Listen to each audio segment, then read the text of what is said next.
Hello and welcome back to Learn with ABmom. Today we are going to have a class on modal verbs.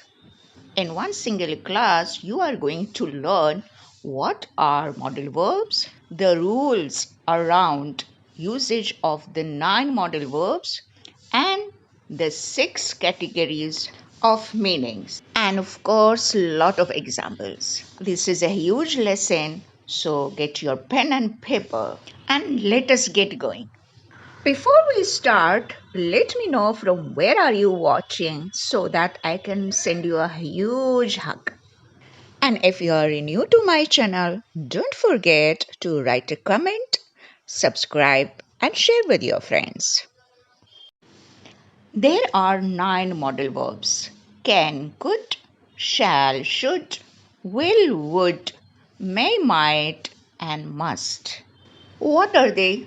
They are a type of helping verbs which, when used together with the main verb, convey additional meaning.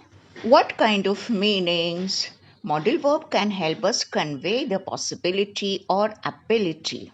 Possibility of a particular action taking place. We can use them to talk about an obligation to do something or a permission, to take permission or to give permission, for making a request, for giving advice or opinion, for making an offer, for promising someone or promising something, or speculating about a certain action. So let us look at the rules of modal verbs. The first rule: modal verb cannot be used by themselves, never used by themselves. They always need to be used with another verb, along with other verb. For example, I can a car? No, it have to be I can drive a car. Rule number 2. A modal verb is followed by the base form of the verb. This is also called an infinitive verb without the word to. For example, I can run, the infinitive form of to run. But we use it without the to. I can run. She should study and not she should to study. Rule number 3. Modal verb cannot be conjugated. Use them as they are. For example, for regular verb, we might say play, played, and plays. But we cannot say must, musted, and musts. Like we can say he can cycle and we cannot say he can cycle. So use the modal verb as they are. Do not change their form according to tenses or pronouns. They remain as they are. Rule number 4: in the negative form also modal verbs are used as they are without using any additional auxiliary verb like do. The structure will be subject plus modal verb plus not plus verb plus object, and that is optional. You must not eat donuts. I cannot speak Italian. And it's not I don't can speak Italian. That's wrong. They also can be contracted in the negative form like shouldn't, couldn't, wouldn't. Mightn't is technically a word, but it is not used as a negative form. It can be used as might not or may not. So they are used as two words without contracting. For will and shall, the spelling change in the negative will come won't, shall not, and shall will be shan't. Rule number 5. In the interrogative form, modal verbs are used as they are without using any additional auxiliary verb like do you. The structure is as this: modal verb plus subject plus main verb plus the object, that is optional. Can you play? It can't be said do you can play. So here the structure changed to make a question where the modal verb is moved before the subject. Should I tell him? Well, now we are going to move to the 6 different types of situation where we can use all these modal verbs. So first one is the ability, next possibility, then advice, followed by permission, obligation, hypothetical or conditional. Now let me explain how to use each of them. The first one is the ability. We can use can and could. Now look at this sentence. I can swim now, but couldn't swim when I was younger. The next one is they could play the piano, but now they can't. So, can is used for the ability to do something in the present tense. For example, I can swim, I can understand English. That means I am able to understand English. And here you must remember the famous Black Obama's slogan that we have the ability to make a difference. Yes, we can. And the negative form of can, cannot, and the contraction of cannot is can't. It's used to express the lack of ability in the present tense. For example, I can't sing, I can't cook, I can't understand English.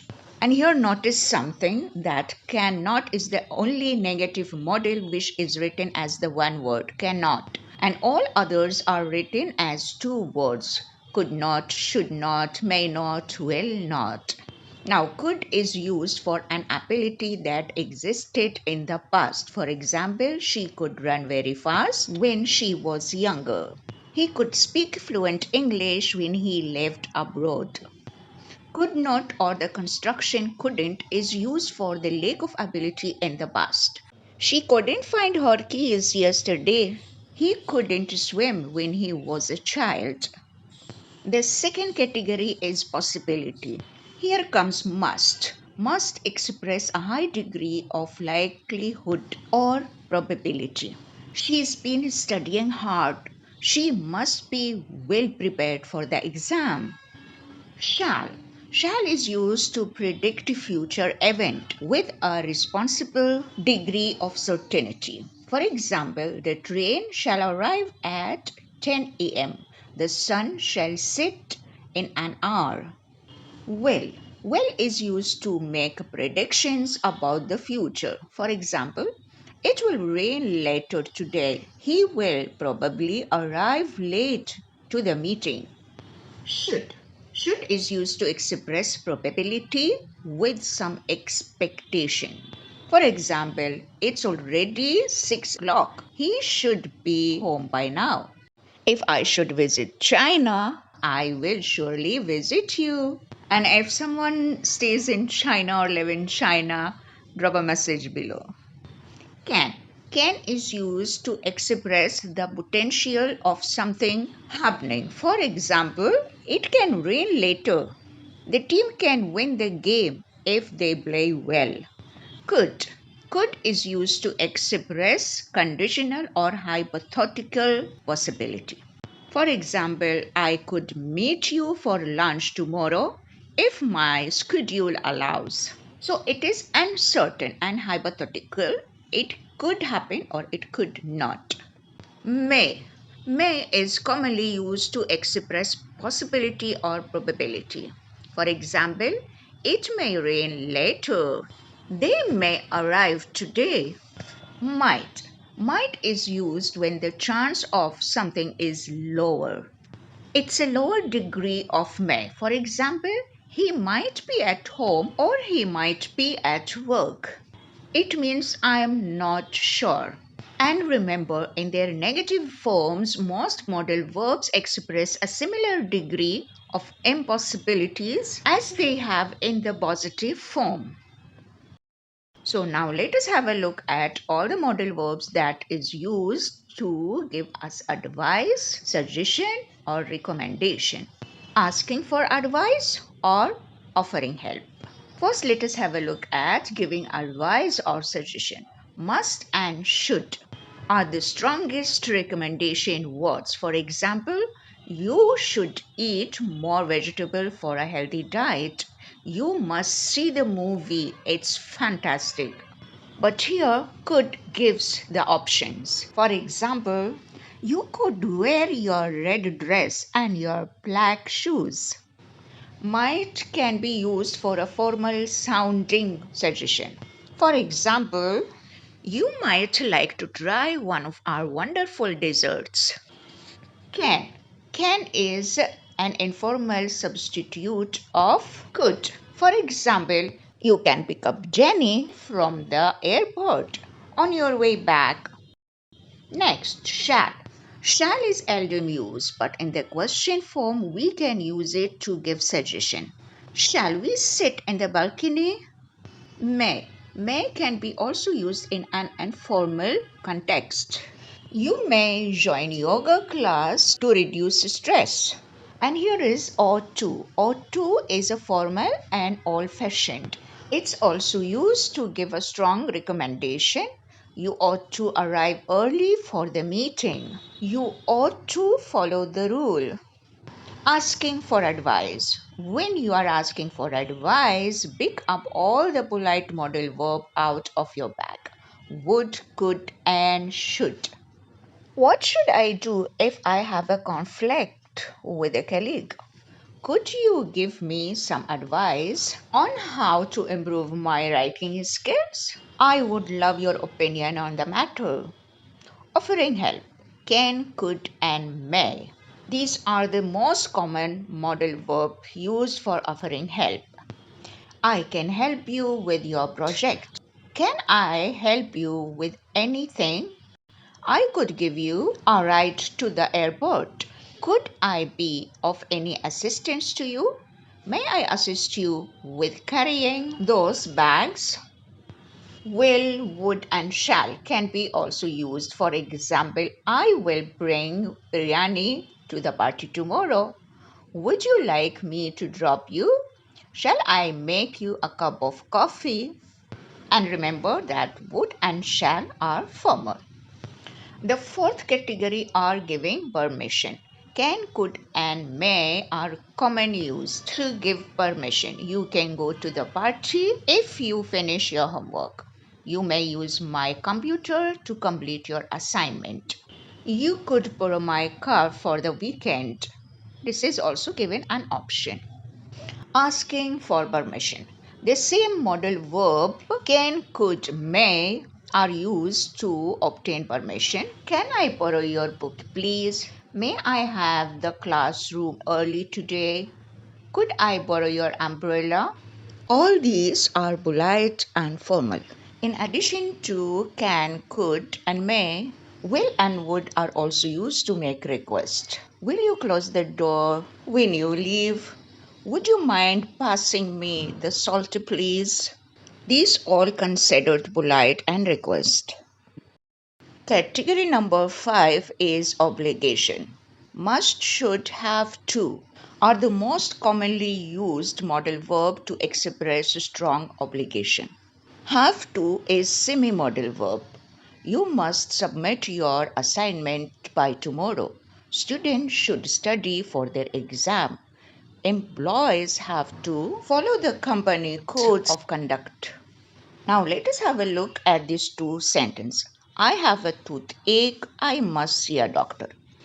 We have to wear fancy dress at the party. What are the difference? Have to is an external obligation. The dress code has been prescribed by someone else we have to follow. While must is an internal obligation. I feel like I must see a doctor, but the moment my mom is forcing me to go, so I must go. Now let us look at the negative obligation or prohibiting someone. And the strongest prohibited comes from the opposite of the words that we use of the strongest obligation. Must not, should not. You must not enter this area without permission. You should not eat too much junk food. The negative forms of can, could, and may are also used to prohibit someone. For example, you cannot smoke here. We couldn't park outside the mall. You may not come in. And in old-fashioned English, we could say, you shall not enter this compound. The sixth category is conditional statements. If something is hypothetical, we use could, would, and might. For example, if I had a magic wand, I would grant everyone's wishes. If I won the lottery, I would donate it to charity. If it rains, we might stay indoor. That means there is an element of possibility with might. Now notice the difference in these two sentences. In reality, I have a busy schedule, so I can't attend the event. But if I had a free day, I could go to the event. Now notice how the modal verbs of can and could help us contrast real and hypothetical situation. Now, modal verb could, would, might are also used to express uncertain or tentative statements. For example, he could be at home. Let me check. The event might be postponed due to bad weather. If she won the competition, she would be thrilled. And that's it all for our modal verbs class of today.